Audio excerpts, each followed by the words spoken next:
Greetings guys, gals, non-binary pals, and welcome back to another video. If you have been around for a while, you will know that for a period of about 2 years, every single month, I came back, I sat down, and we had a checkup on the straights. And in the past year, I have been a bit slack on that. I haven't been doing the monthly check-in on the straights, and a bunch of people have asked me to bring it back.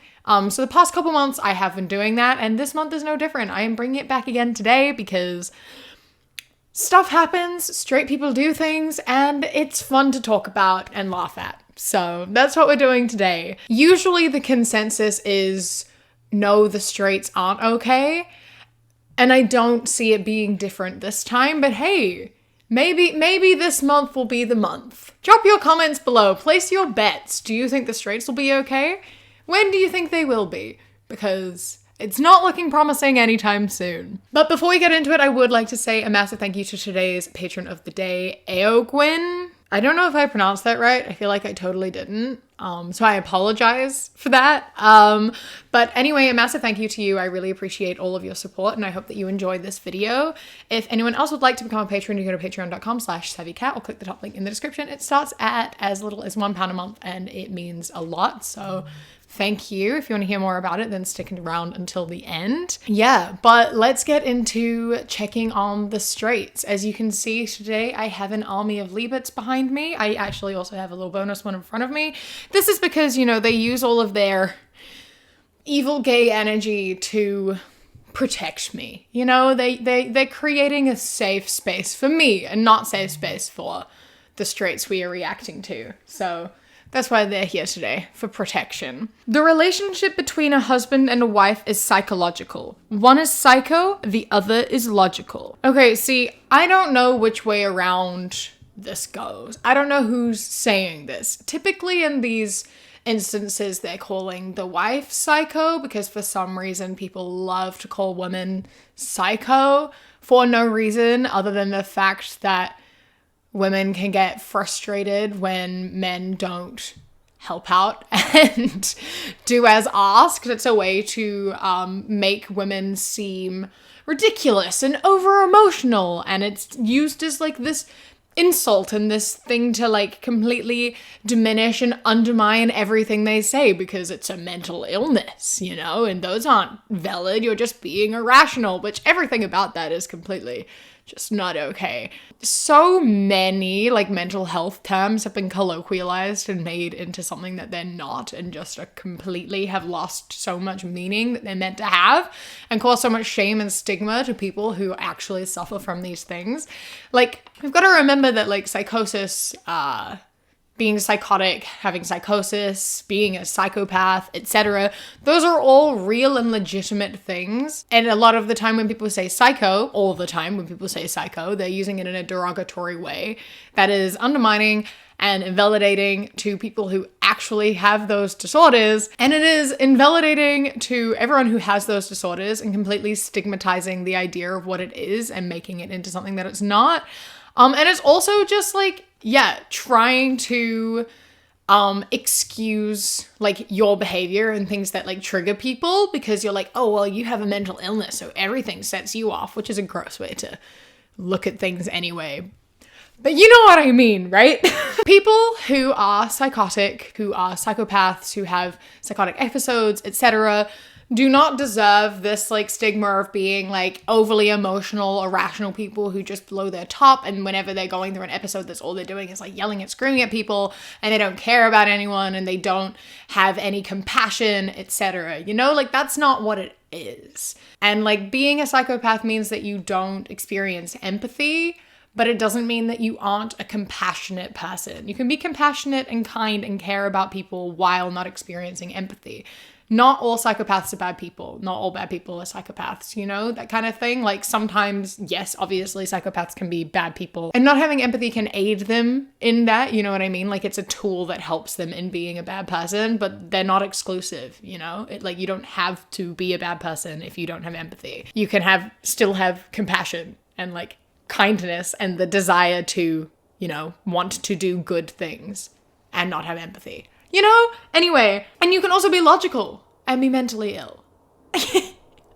If you are calling someone psycho for no reason at all, that is not logical. So you've already lost a point there.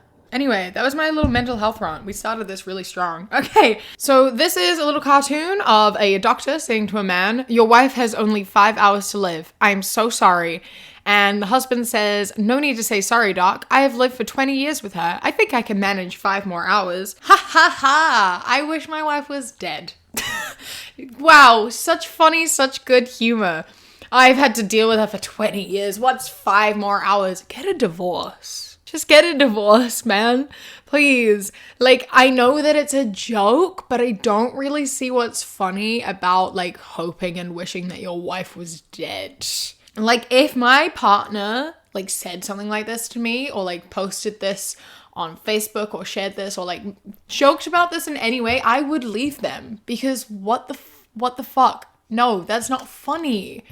It's not funny. And I don't understand in what world that would be funny. Along the same vein, we have this one. "I often think about drowning my sorrows. What's stopping you? I can't get my wife to go swimming. Please get help.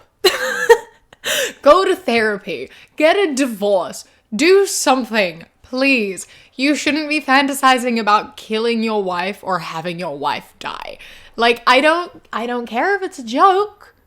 Jokes are meant to be funny. And humor is subjective, but if you think that joking about wanting your wife to die is funny, then get therapy and a divorce immediately. So this is a TikTok of a man, like, fixing a fence, presumably in his back garden.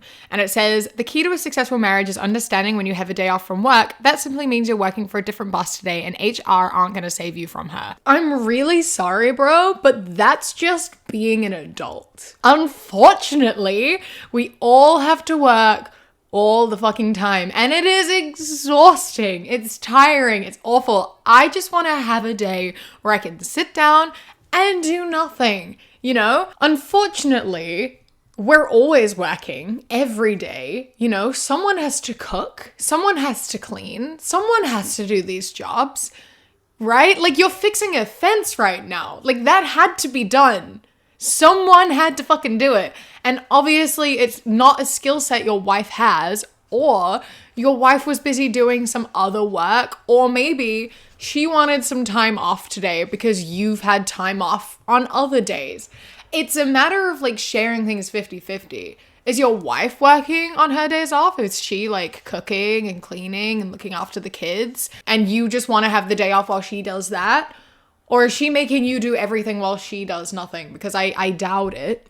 It's called being an adult, man. I'm really sorry. It does suck. But, you know, if you didn't fix the gate or the fence or whatever, then it had to be done sometime. Eventually, someone had to fucking do it. Maybe your wife will do it if you go cook dinner and then, like, dress the kids and, like, vacuum, you know? Like, it's about sharing stuff. She shouldn't have to be your boss. You should just take initiative and go do it. If she's asking you to do it because it needs to be done, it's just because she doesn't trust you to do it yourself, because you always whine and complain and won't do it yourself. Like, she doesn't have to boss you around and ask you to do things if you just do the things that need to be done. Like, get over it. I'm sorry. It sucks, but it is how it is. You've got to work. I don't want to cook dinner, and yet I have to. As well as going through the Other Straight's Okay subreddit, where I've been taking all these posts from, I also went through the hetero cringe Instagram account, and they've been reposting a bunch of TikToks recently, and I have regrets. I regret going through their account. I really do. Presents my heart. Go ahead and take it. Now, every time we get into a fight, we get into an argument, it hurts my heart, so squeeze it. So then we try to make up. Sometimes it doesn't work, right? So we go a little bit longer. And it hurts my heart even more. So go ahead and squeeze it some more. Okay. Go ahead and hold it. Now blow into it really hard. Why? Just blow into it really hard. Now it just goes to show that one blowjob can fix everything. So we all knew where that was going immediately when it started, right? Like, I knew exactly where that was going. It's just real cringe. And I know that makes sense because it's posted on hetero cringe, but like, oh, my guy. Again, I know that it's a joke, but like, it's never entirely a joke, you know? Like, he's not joking. It's not a joke. They're being dead serious here. And I just love like coming into this with zero accountability, zero acknowledgement that like it's a mutual argument. It's like we get into a fight and it's your problem and you have to fix it. You're upset with me, so my heart hurts. And then you're still upset with me even though I haven't done anything to change or apologize. So my heart hurts even more. So you know what you should do to make me feel better is give me a blowjob. Dude, where was any accountability in there? We got into an argument and my heart hurt, so you have to fix it. Fuck off. Fuck off, bro. Don't do that. What did you do to make her upset? You know? And even if she did something that made you upset, right? You still have to have a conversation and there has to be some resolution that isn't just her giving you a blowjob and you moving on and pretending nothing ever fucking happened. That's not how this works. What happened that started an argument and how do you solve the problem by actually working through it and coming to a resolution and figuring out how to move on from that problem? You can't just like ignore it. You can't just like be there and be like, you've upset me because you're upset with me, so now you owe me. That's manipulation, and that's like, I can't say it's abuse because I don't know the full relationship dynamic of this, and maybe this is a little too close to home because I was in an abusive relationship and obviously this is something that impacted me a lot of the like, you know, he upset me, I expressed my upset, and then somehow it was my fault and I had to apologize and make everything better. And the cycle repeat until you're in too deep, you're being abused, and you can't get out. I don't have the full context, but that's the only way I can view this, and I can't think of any other way to view this. So I hope that you're able to have better conflict resolution, and I hope that she is able to find a better boyfriend, one who listens to her concerns and when she is upset, and one who is willing to communicate and discuss problems and resolve them, and doesn't expect a reward for doing nothing, and who doesn't like manipulate an argument into you always being the bad guy. If he has upset you, you deserve a resolution. You deserve to work through that and have a solution that is going to work and make both of you happy. It should never just end with you feeling guilt tripped because you made him feel bad, so then you owe him. That's not how relationships work. That's not how arguments work. That's not how anything works. And if you ever find yourself in a relationship or a situation in which you express upset and then you are made into being the bad guy because you upset them by being upset, get out. Get out as soon as you can and never look back. You deserve better than that. And I hope that you are able to get out sooner rather than later. I know that it's really hard to leave those situations. And I know that it's really hard to see through it and notice and accept that that is not okay behavior and that that is abuse, especially because a lot of us experience that from family as well, like authority figures and parents. A lot of us that experience that. So then when you get it in relationships as well, it makes it harder to acknowledge and accept, because if you acknowledge and accept it within a relationship that you have chosen, you have to acknowledge and accept it within a relationship from your family and your parents. And then you can't always leave situations with your family and your parents because you're a teenager, you live at home. I'm getting way too personal here. You know what I mean. I hope that you know that you are valid in being upset and you don't owe them anything. If you've upset them by being upset, that is their fault, not yours. Before I show you the next one, I just want to give you a little bit of a warning here. I just want to say and put out here, this is one of the worst TikToks I've seen. I hate this TikTok. It makes me deeply uncomfortable. I don't like it. So this is your warning. Don't watch this one. Just click the little arrow one time, double tap the screen, skip forwards. There's your warning. Okay.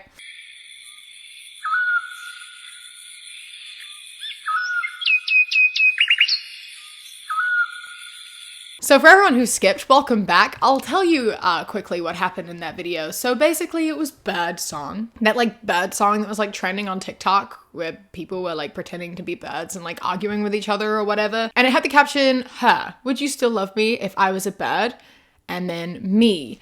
And while the bird song was playing, it was him like pretending to catch a bird and then like have sex with the bird and then release the bird and say goodbye. So deeply uncomfortable. I hated it.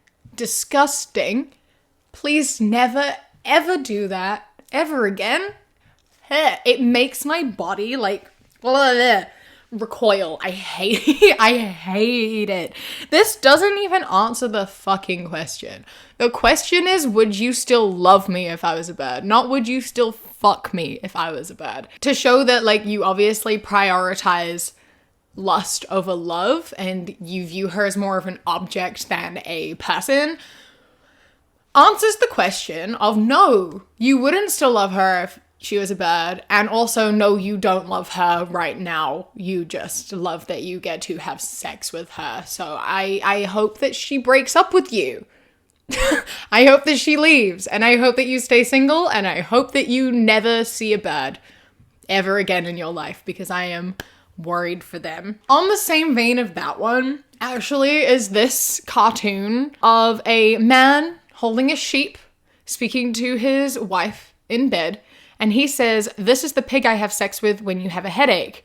She says, "That's a sheep." So he says, "I'm talking to the fucking sheep." This is along the same sort of veins as the other one in terms of not seeing your partner as a person and more just seeing them as something to have sex with, because like you prefer having sex with the sheep than your wife. That's what this is saying. That is the first choice, because you're saying like when the sheep has a headache, oh, I guess I'll have sex with my wife. Like, so you're explicitly saying that, and I know that it's a joke. I hope that it's a joke. I hope that you're not having sex with a sheep. Because yikes, no, don't fucking do that. This says a lot about your relationship dynamic and how you view your wife, because you obviously very much could just like jerk off, right?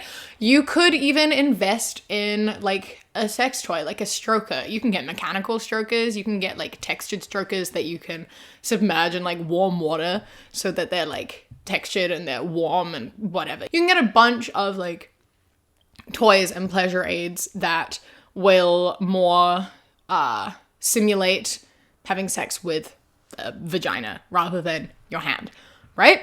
You can do that. However, by choosing a sheep or an animal shows that you view sex as a way to dominate something, not as a way to experience pleasure, nor to be intimate and have a connection with your partner. You view it as something that you have power over, that you were able to take and like use. And it also shows that that's how you view sex with your wife. You view it as something that you can take from her. You view it as a way to overpower her and dominate her and have something from her, but you don't really feel the need or wish to give anything back to her. So obviously she doesn't want to have sex with you because it's not something that's for her. It's something for you. She doesn't feel like an equal in that. She doesn't have a good time because you don't care if she has a good time or not. If you prioritized your partner's pleasure as much as your own, if you had a better dynamic and more respect for your wife, and if you allowed her to be your equal and you didn't want to have sex just to have power over her, maybe she'd want to have sex with you. Maybe you would have a better relationship. Maybe you would have a healthy sex life. You could totally do that, but you view her as an object, not as a person and not as a partner. So obviously you're not going to have a healthy sex life because you view sex in an unhealthy way.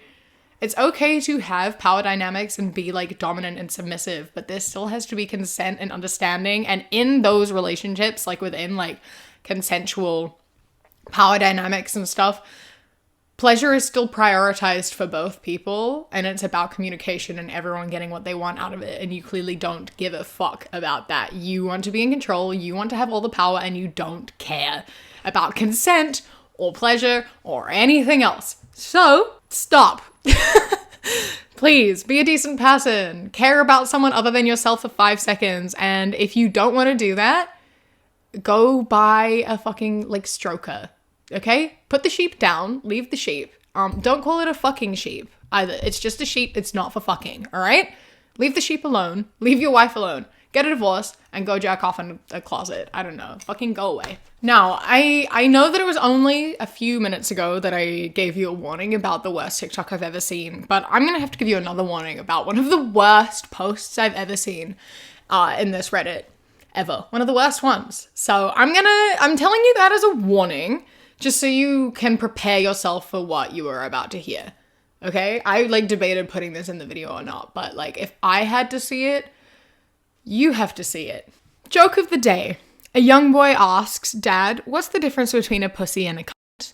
"Look at this," says his dad as he lifts the sheets from the boy's naked sleeping mother. "That's a pussy, son."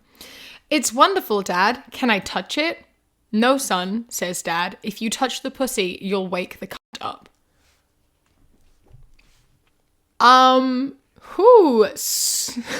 Somehow it managed to get worse and worse as it went along. That middle part was so unnecessary and so gross and so fucked up in so many ways.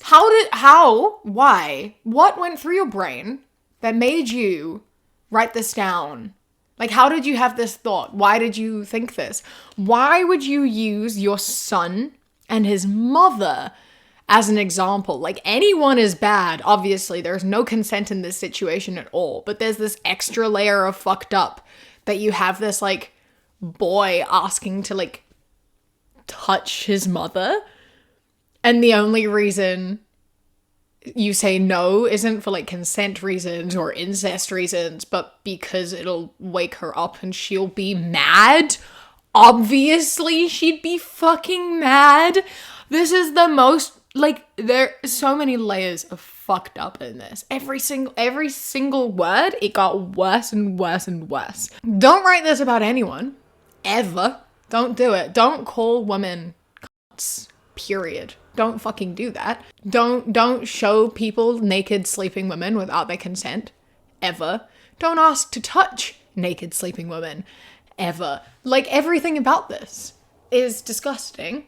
So vile. So vile. And I can't believe that someone wrote this and then, like, posted it on Facebook, and it obviously enough people, like, paid attention to it for it to find its way into this Reddit. Like, that's horrifying. This post alone answers the big question. Are the straights okay? Absolutely the fuck not. Yeah, I'm gonna move on from that one. Actually, now that I've shared it with you and we all want to bleach our eyeballs and, like, erase the past couple minutes of our memory, I'll go into one final one, which is, it's baby clothes. That's all I need to say. You know what it's gonna be. And it says, "Daddy came first, me next, mummy not at all." Can we please stop putting our babies in, like, sex-themed clothes? Like, I know where babies come from. I know how this baby was created. I get it. But you should not be thinking about sex when you look at a baby, and you should not be encouraging other people to think about sex when they look at your baby. Stop it. Stop encouraging people to think about sex when they look at a baby. It's really fucking weird. It's just also not very funny. Laughing about how you can't make your partner come is, like, why? Why are you doing that?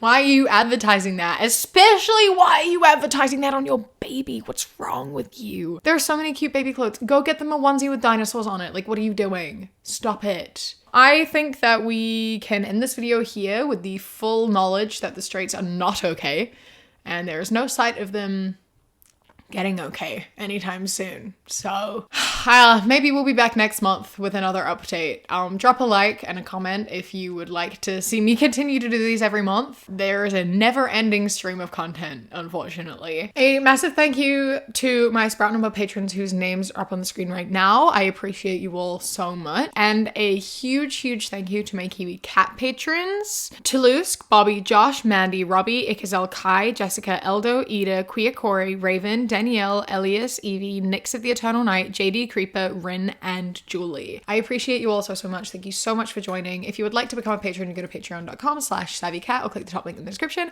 For as little as £1 a month, you get videos a day early, as well as podcasts a week early. And then for £3 and up, you get things such as outtakes, bonus mini podcasts, live streams, vlogs, and more. I appreciate it hugely. Anything helps, so thank you. Don't forget to follow me on Instagram, The Queer Kiwi, and Twitter, That Queer Kiwi. I hope that you enjoy the rest of your day. Stay safe. Keep fighting. I love you. Mwah.